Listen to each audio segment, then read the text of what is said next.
আসসালামু আলাইকুম। Subhash easy mathematics চ্যানেলে সবাইকে স্বাগতম।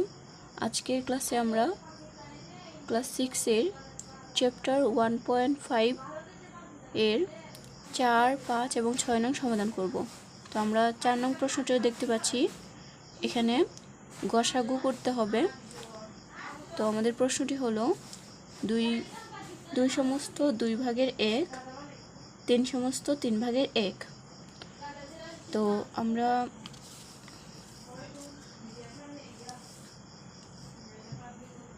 আমরা দেখতে পাচ্ছি এখানে কিছু বেসিক আমাদের জানতে হবে যদি আমরা লসাগু গসাগু করতে যাই। তো আমাদের গসাগু যখন বলবে তখন আমরা লবগুলোর গসাগু নির্ণয় করব এবং হরগুলোর লসাগু নির্ণয় করব। এবং যখন আমরা লসাগু নির্ণয় করব তখন আমরা লবগুলোর লসাগু নির্ণয় করব এবং হরগুলোর গসাগু নির্ণয় করব। তো এটা খুবই সহজ একটা প্রসেস।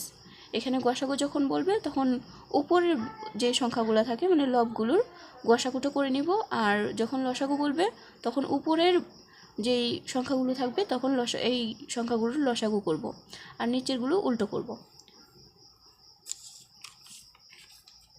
এখন আমরা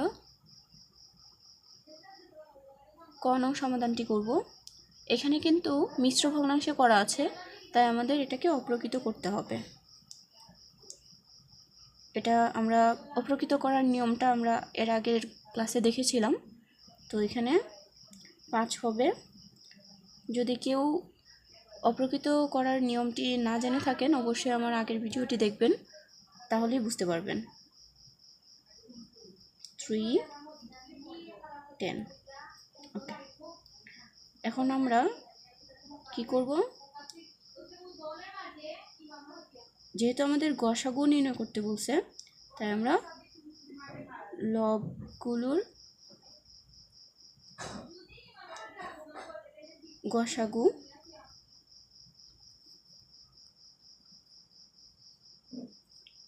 তাহলে আমাদের লব হলো 10 আর 5, তাহলে 5, 10 আমরা এখানে রাফ করে নিব। যেহেতু 5, 10 তাহলে এখানে 5 বার যাবে, 5 একে 5, 5 দুগুণে 10। আর আমাদের এখানে লসাগু তো এই জন্য আমাদের কিন্তু 5 আর 2 গুণ করতে হবে, তাহলে আমাদের গসাগু তো গসাগু, তাই আমরা শুধু 5 নিতে পারবো, তাহলে আমাদের গসাগু হবে 5। আর এখন আমরা হরগুলোর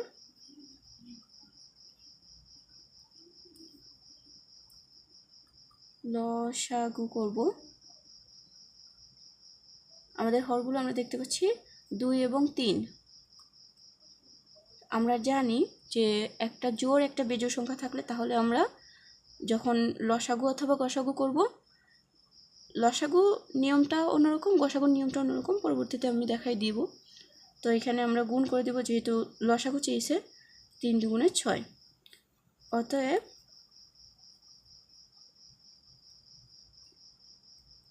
নির্ণয়ে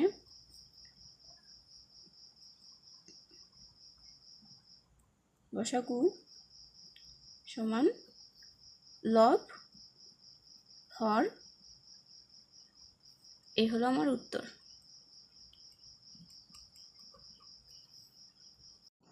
এখন আমরা খ এবং গ নং সমাধান করব।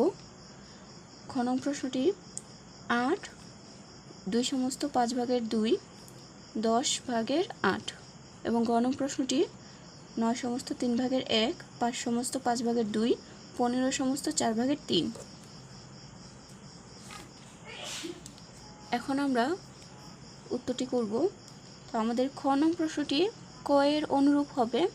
ক নাম্বার যদি বুঝে থাকেন তাহলে অবশ্যই খ নাম্বার উত্তরটি আপনারা নিজেরা করার চেষ্টা করবেন এবং কমেন্টের মাধ্যমে উত্তরটি জানিয়ে দেবেন। আমরা মিশ্র ভগ্নাংশ থেকে অপ্রকৃত করে ফেলেছি।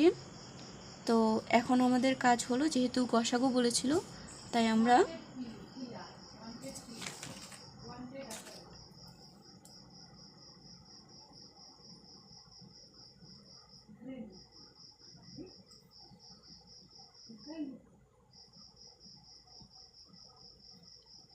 লবগুলোর গসাগু করব। তাহলে আমরা জানি লব উপরের যে সংখ্যাগুলো থাকে এগুলোকে বলে।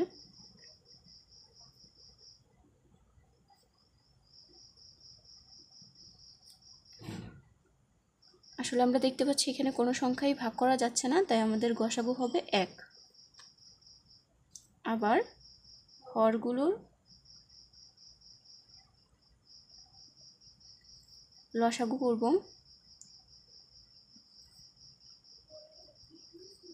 আমাদের হর হলো 3, 5, 4। যদি সবগুলো সংখ্যার লসাগু করি তাহলে আমার উত্তর আসবে 60।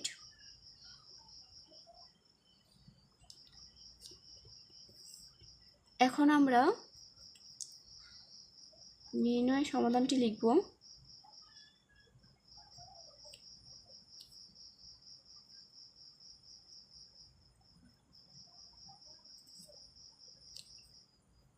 এটা আমাদের লব, এটা আমাদের হর, এটি আমাদের উত্তর। আশা করি সবাই বুঝতে পেরেছেন। এখন আমরা 5 নংয়ের ক সমাধান করব। এখানে আমরা দেখতে পাচ্ছি লসাগু নির্ণয় করো বলেছে, তাই আমাদের প্রত্যেকটা প্রশ্নেরই লসাগু নির্ণয় করতে হবে। আমরা এখানে ক নং প্রশ্নটি লিখে ফেলেছি। আমরা দেখতে পাচ্ছি এখানে 5 সমস্ত 4 ভাগের 1, 1 সমস্ত 8 ভাগের 1। এটাকে আমরা মিশ্র থেকে অপ্রকৃত নিয়ে এসেছি। তো এখন আমরা, যেহেতু আমাদের লসাগু বলেছে, তাই আমরা লবগুলো লসাগু করব।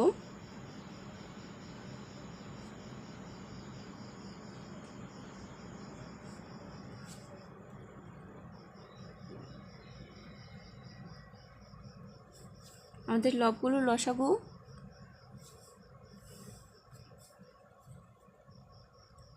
এখানে আমরা রাফ করে নিব।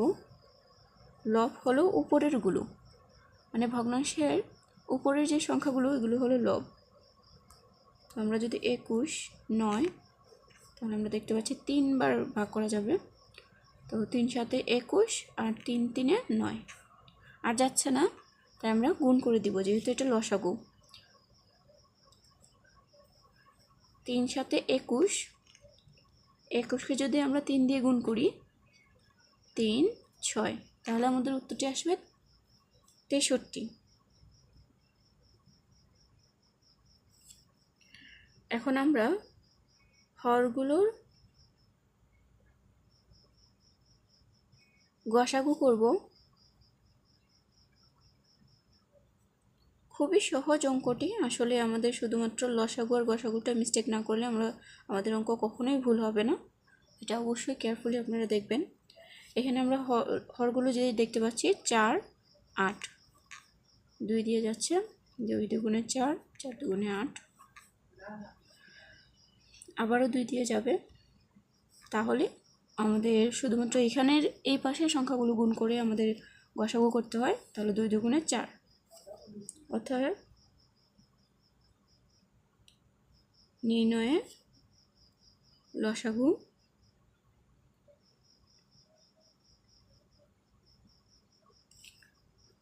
এটা হর হবে, এটা লব হবে। তো আমরা দেখতে পাচ্ছি এটা আসলে অপ্রকৃত ভগ্নাংশে রূপান্তর হয়ে গেছে। আর আমরা জানি অপ্রকৃত ভগ্নাংশ যদি হয় তাহলে আমরা এটাকে মিশ্র ভগ্নাংশে রূপান্তর করব। আমাদের রাফ করতে হবে।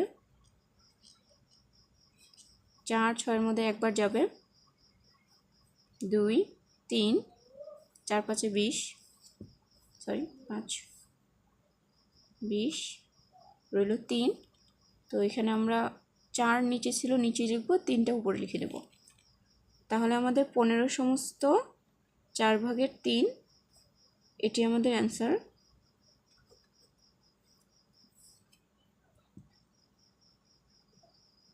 আমরা এখানে খ নং এবং গ নং প্রশ্নের সমাধান করব।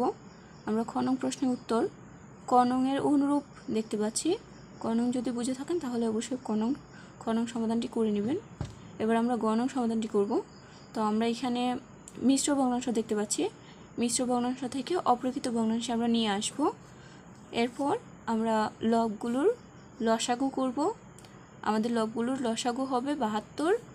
আমরা যদি রাফ করি তাহলে আমরা দেখতে পাবো এটা আসলে এরকম হবে। তো হরগুলোর আমরা গসাগু করব, এটা আমরা রাফ করলে আমরা পেয়ে যাব, বুঝতেই পারতেছি। এখন আমরা লব এবং হরগুলো লিখে নিব। এটা একটা অপ্রকৃত ভগ্নাংশ, তাই এটিকে আমাদের মিশ্র ভগ্নাংশে নিয়ে যেতে হবে। এটি আমাদের উত্তর হিসেবে হবে। আশা করি সবাই বুঝতে পেরেছেন।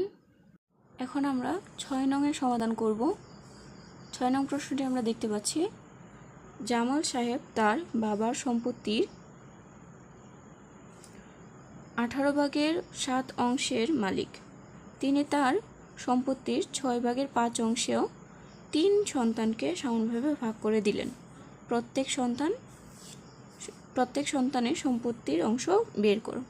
তাহলে অঙ্কটি আসলে খুবই সহজ, শুধু আমাদের বুঝতে হবে একটু বিষয়টা, যে ওনার সম্পত্তি যেই এইটুকু কিন্তু ওনার সম্পত্তি, আর এইটুকু তিনি 3 সন্তানের মধ্যে ভাগ করে দিয়েছেন। তো এখানে প্রত্যেকে আসলে কত অংশ পেল এটি বের করার জন্য আমরা প্রথমেই লিখে নিব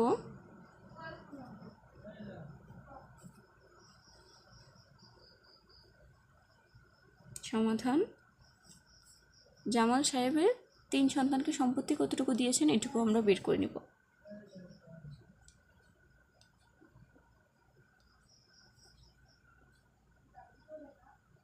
জামাল সাহেব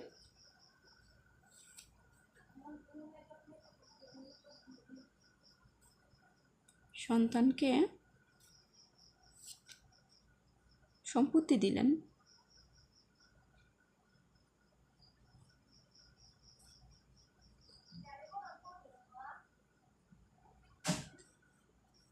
আমরা দেখতে পাচ্ছি এখানে জায়গা হচ্ছে না, নিচে লিখব।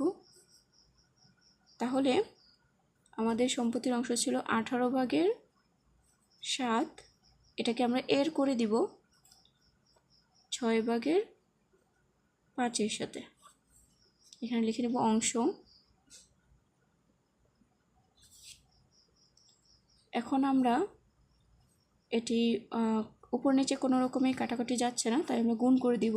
গুণ করলে আমাদের উত্তর আসে 108/35 অংশ। তো এখানে আমরা 3 জন সন্তানকে কতটুকু দিল আমরা পেয়ে গেছি। এখন আমরা প্রত্যেকের অংশটা বের করব।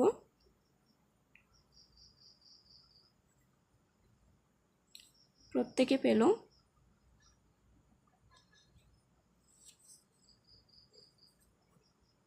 মোট সম্পত্তিটিকে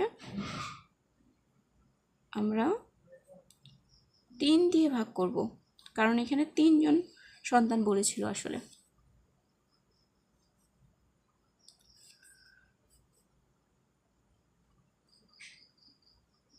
আমরা জানি যখন ভগ্নাংশের ভাগ করতে হয় তখন আমরা গুণের মাধ্যমে উল্টে নিব, এবং পরবর্তী যে ভগ্নাংশটা সেটি হর থেকে লব হয়ে যায়, লব থেকে হর হয়ে যায়। তার মানে এখানে আমরা জানি মনে মনে 1 আছে, 1টা উপরে চলে যাবে আর 3টা নিচে চলে যাবে। এখন আমরা যদি কাটাকুটি করতে যাই তাহলে আসলে কাটাকুটি যাচ্ছে না এখানে, তাই আমরা গুণ করে দিব সরাসরি। এখানে 108-এর সাথে 3 গুণ করলে আমাদের 324 আসে।